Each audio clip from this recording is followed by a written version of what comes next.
How to save Webpage as a shortcut Mozilla Firefox browser. In this video, I'll show you guys how you can easily save any kind of web page as a shortcut on this browser.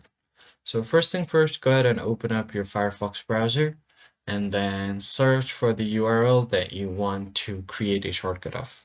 Let's say if I want to create a shortcut for Reddit, what I'm going to do is head over to reddit.com. So here I'm on Reddit.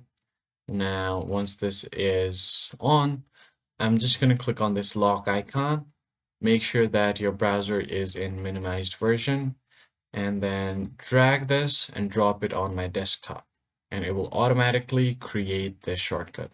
So every time I open this shortcut up, it will show me the option to open it with Firefox, and now I can directly open up Reddit from here.